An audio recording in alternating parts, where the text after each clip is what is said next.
যারা এই আন্দোলনে, বৈষম্য বিরোধী আন্দোলনে যারা ইতিমধ্যে নিহত হয়েছেন, তাদের জন্য আসলে আমাদের কি করা দরকার, কিভাবে দোয়া করা উচিত? এই সমস্ত শহীদ মুক্তিযোদ্ধা যারা রয়েছেন ওনাদের জন্য তো আমাদের প্রাণ খোলা দোয়া, ওনাদের পরিবার পরিজন যারা রয়েছে তাদের পুনর্বাসন, যাদের সমস্যা রয়েছে সরকারিভাবে বেসরকারিভাবে সার্বিক সহযোগিতা করা একটা জরুরি।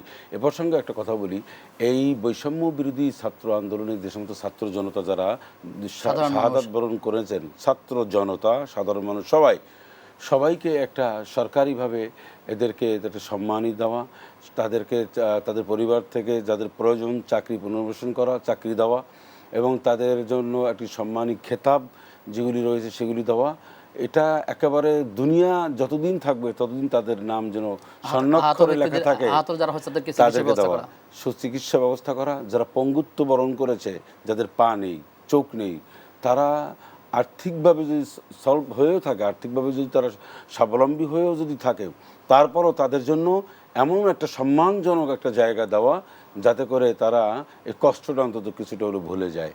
শেখ, আপনার কাছে আবার আসছি যে আমরা দেখি যে আধুনিক সংস্কৃতি এবং ইসলামী সংস্কৃতি, যদি আমরা একটি বিষয় তুলে ধরি, কোন মানুষ যখন মারা যায় তখন দেখি যে এই মানুষটির কল্যাণের জন্য সকলে দাঁড়িয়ে নীরবতা পালন করে।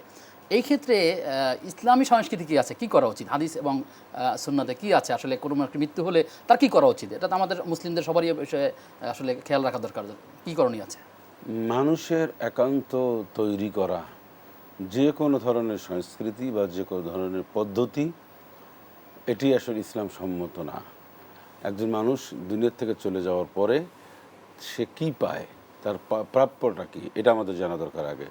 সে দুনিয়া থেকে চলে যাওয়ার পরে তার জন্য দোয়া করা, তার জন্য তার পক্ষ থেকে ইস্তেগফার পাঠ করা, এগুলি হচ্ছে প্রধানতম কাজ।